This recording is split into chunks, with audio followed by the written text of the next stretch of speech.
From the Samsung Production Studios in the heart of Hazleton, Pennsylvania, it's your News 13. Brought to you by SSPTV and the Standard Speaker. They say everything's going to be all right, but the Hazleton School Board is bringing in a specialist to give the all clear on the mold at the magnet school. Stemming the source of the mold, our top story on News 13 for this Wednesday. Good evening, everybody. Thank you so much for joining us. I'm Kathy Bazinski.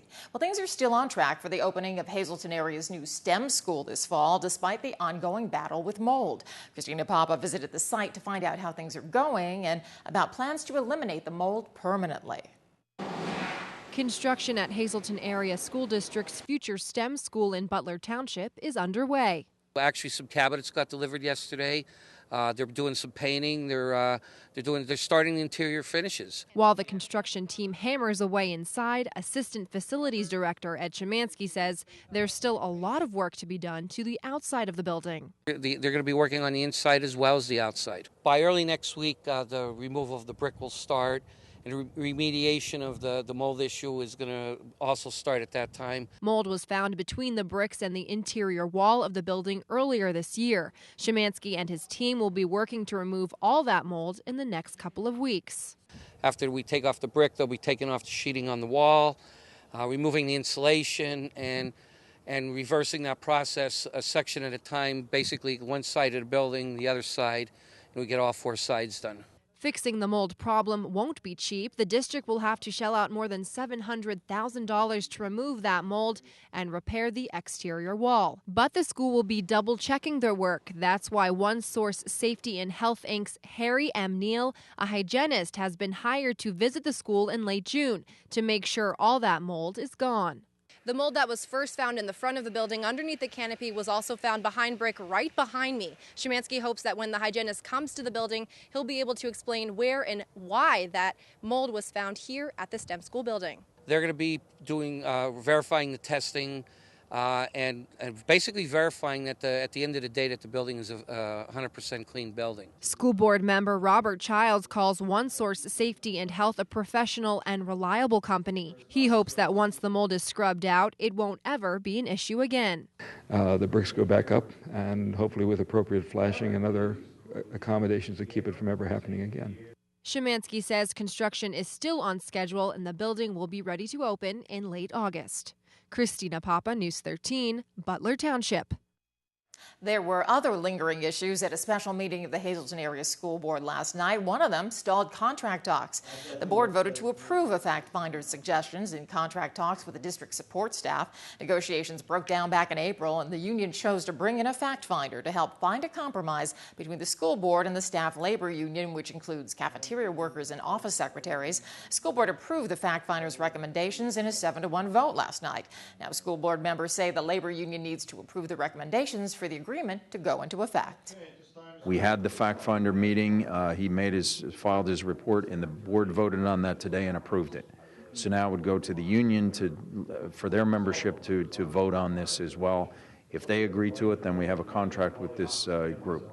This seemed like a reasonable compromise, and it's something that we can move ahead. We have union contracts to approve for all of the groups in the school district. The security workers we still have to do, the Teamsters we have to do, the teachers we have to do. So this one, if we can get past one, it's a good start, and we can move on, I hope, and work out all the rest of the at this time, is there any Members of the support staff union have been working without a contract since June of 2011. Well, seniors at Pottsville area are just days away from graduating. But as Matthew Petrillo explains, they're still being taught some real-life lessons. Driving after drinking alcohol, texting while driving, not buckling up. These are all things Pottsville police and fire crews stress that senior students shouldn't be doing as they graduate high school and take a step closer into adulthood. Sadly lost one of their graduates last year, not to an impaired driver, but to speed. And one of the things that we wanted to impart to them today was that seatbelts do save lives, and impairment doesn't always begin with a drink. It can be something chemical, or it could be your phone. Police also told students it's not healthy to drive if feeling angry or upset. We've heard about road rage, we've heard about all of that, And kids don't always think about road rage. They don't think that it really pertains to them. They think about the everyday commuter that gets into road rage. So that's another point that we kind of touched on. Drunk driving is a problem laws are still grappling with. The National Transportation Safety Board is recommending states pass laws to lower the blood alcohol level that constitutes drunk driving. They want to see a blood alcohol level at 0.05%. The current legal level is 0.08%, which is the same in every state. And if you're caught drunk driving, the consequences are steep. For someone who's under 21, the legal limit is 0.02. That's pretty low. A couple of drinks would be enough to put you over that, and you could be arrested. You'd be considered a high rate of DUI, and you'd face serious penalties. And the chief says having even just one drink behind the wheel is too much. His rule of thumb, if you're going to drink, don't drive. And if you're going to drive, don't drink. If it happens at all, it's too many. And I know we do get DUI accidents. Thankfully, we haven't had any fatalities recently. And that's one statistic he hopes to keep at zero. Matthew Petrillo, News 13, Pottsville. A police officer who worked briefly for the city of Hazleton was shot to death by U.S. Marshals at a hotel outside of Philadelphia yesterday. Police say the feds tracked 31-year-old Anthony Galla to a hotel in Upper Darby after he broke into his ex-girlfriend's home in Mount Carmel early Tuesday morning and attempted to shoot and kill her boyfriend. Police say Galla shot him in the foot, and he's in Geisinger, Danville. Galla, who was living in Lebanon County, had briefly worked for the city of Hazleton in 2011. Most recently was an officer in Butler Township, Schuylkill County. Investigators say Galla made it clear to officers on the scene that he was looking to die or get into a shootout with police. U.S. Marshals shot Galla after he pointed a .40 caliber Glock at them. They say they found a large amount of ammunition and bulletproof vests in Galla's room. The local police chief says that Galla appeared ready for war. And still ahead on News 13, you wanted summer, you got summer. We'll tell you how high the temps will soar in News 13 weather. And speaking of soaring, you can fly high over Schuylkill County or anyplace else thanks to a local flight school. It's takeoff time when News 13 continues. Haven't you always wanted to know how to fly a plane? With a growing demand for pilots, now may be the best time to learn. And as Matthew Petrillo tells us, from 5,000 feet above ground, one local flying school offers some convenient and affordable options. You can call it deja crew, but flying student Ralph Falls always knew he'd eventually be in a plane's cockpit. It's just something to see. I love it up there, and it's you never want to come down. Since he retired, he's giving himself that chance. He started attending flying school here at Bright Aviation 3 months ago. Landing. That's the hardest part. That's what I'm working on now is my landing. Everything else comes pretty easy. So easy that now he's just weeks away from getting his private plane pilot license. Demand for pilots of all types are going to increase dramatically. And he could be a part of an upcoming trend. That's because new FAA requirements have a mandatory retirement age at 65. Airlines could possibly see a shortage in pilots over the next few years. Here at this flight school, we can take advantage of that and train the pilots for tomorrow. But Bright Sky isn't just for school. Anyone can cruise around town in these. So News 13 got into the cockpit. Now, riding in this type of aircraft is a lot more personal than your typical commercial plane. If you and two friends want to do that, it costs just $70. But if you want the introductory package where you can actually fly the plane, it costs just $85. I'll be renting a plane here, going on vacation, my wife and I, using it to go on vacation, so you're not at the mercy of the airlines. And you can come and go as you please, and that's what my goal is. Just the freedom it gives you, getting up in the world, it's a completely different view. Oh, it's amazing, the view you get, the color, the scenery, the topography you can see. You get a much different picture. And as everybody says, the feel freedom is unbelievable. And the feeling behind the yoke is spectacular and pretty easy. In short, flying the plane is kind of like driving a car, except you can never steer off the road, you can never really take a wrong turn, and you most definitely will never get a speeding ticket. Matthew Petrillo, News 13, Pottsville. How much fun was that? It was a beautiful day for a flight. Well, time now for our first look at regional weather from the National Weather Service. Checking the radar, Nothing to see here. The rain of the past few days gone. Any moisture we get will be courtesy of the humidity that is moving in. Tonight's creative condition is all about being happy the rain is gone and the heat is on. It's by Ethan Brennan, a student at Valley Elementary, and he's riding the swings on a sunny day, and right there he's yelling, "Wee!" Well, time now for a look at the News 13 weather from the National Weather Service. First for Greater Hazleton for tonight, chance of evening showers and thunderstorms, low around 63. Then for Thursday, mostly sunny with a high near 85 degrees. The nighttime low only going down to about 62. And heading to Schuylkill County. Tonight, showers and thunderstorms through the evening. Some of those storms, though, could produce gusty winds and frequent lightning, and then it's going to get foggy overnight, so be careful driving. Low will be around 60 degrees. And for Thursday, mostly sunny and hot with a high near 87. The nighttime low around 63. And let's check the winning midday lottery numbers. Good luck if you play. The daily, 655. Big 4, 3058. Quinto, 11616. And the treasure hunt, 6, 9, 14, 18, 22. Hope you won.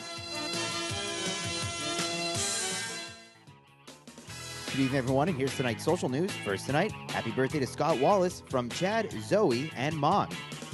Tonight's Talk of the Town report, Surviving Together, a free support group of the American Cancer Society Greater Hazleton Unit, will be meeting Thursday, June 6th at 6 p.m. at Perkins Family Restaurant. Call today to make a reservation, 570-427-8222. And one more announcement. Sunday, June 2nd, Beth Israel Temple in Hazleton will be hosting a donation-based yoga benefit. All proceeds will be going to the Relay for Life and American Cancer Society. Dinah Stewart of Love Your Life Yoga will be teaching this special class for an important cause. That's tonight's Talk of the Town.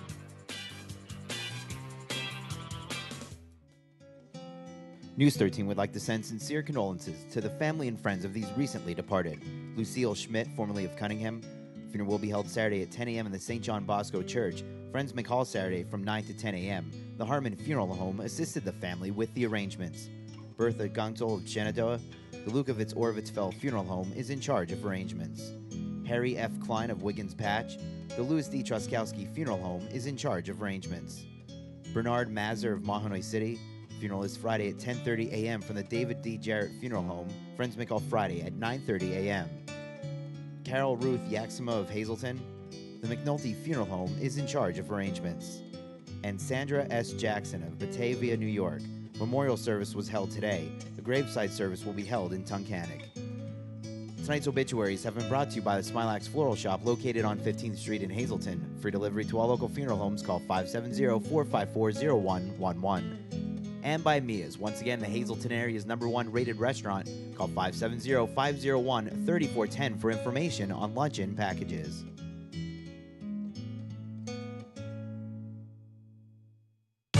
SSPTV Sports on News 13 with Fred Barletta Jr.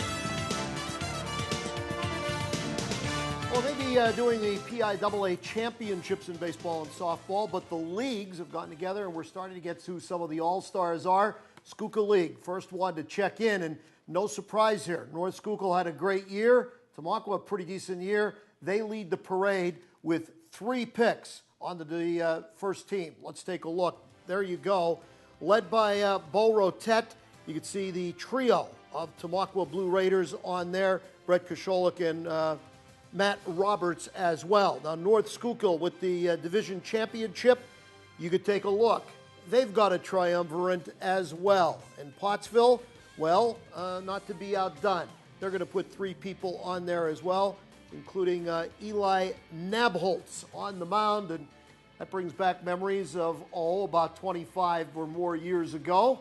So, Pottsville, Nabholz All-Star. All makes sense, right? Congratulations to all these guys on that. As far as the coaches, well, co-coaches of the year, Nick Brayford and Jeff Reddick from the Spartans and Blue Raiders, respectively. Co-coaches of the year, first team in the Anthracite League. Now, Division II, take a look. Dominated by the Marion Colts, right up and down the line. This was a banner year. So Coach Jeff Neitz, very proud of the accomplishments there of all of those Marion Colts. Put together a pretty nice season, and now they get the postseason accolades. Now, let's get back to what's going on, because there are some big ones. Led off by probably the biggest one on the board today, In just a little bit, we've got the start up at Kirby Park in the Wyoming Valley. It's going to be Williamsport, number 1 seed, the Hazleton area Lady Cougars, the number 2 seed. This is a rematch of last year's game. Williamsport won 1-0, so we'll see what happens this year. You definitely got the 2 best teams going in. Now remember, this is the sub-regional. Williamsport is District 4 team, Hazleton area District 2 team. Should Hazleton win, well, they advance into the state tournament, and they're the District 2 champs. Should Williamsport win today, they're the District 4 champs and go in. And tomorrow, Hazleton would have to play Delaware Valley for the District 2 championship. That's something a little different this year than in past years where they actually have to play that championship game. Meanwhile, boys baseball, you got Tamaqua, Southern Lehigh, Coca-Cola Park today, and that one is underway, as a matter of fact, at that beautiful facility in the Lehigh Valley. The nightcap, it's Salisbury, Notre Dame, Green Pond. That's the AA boys baseball. And in single A, Williams Valley, Tri-Valley, and they're meeting on the mountain, Blue Mountain. Girls softball, you got Catasauqua, North Schuylkill, Pine Grove, Penn Argyl playing today. That's the AA District 11. Well, last night, Russ Kanzler ended his slump in a big way. You're watching right here as the local from the Hazleton area goes yard. Nice shot there, knocks in 2 runs. He was 3 for 5 on the night.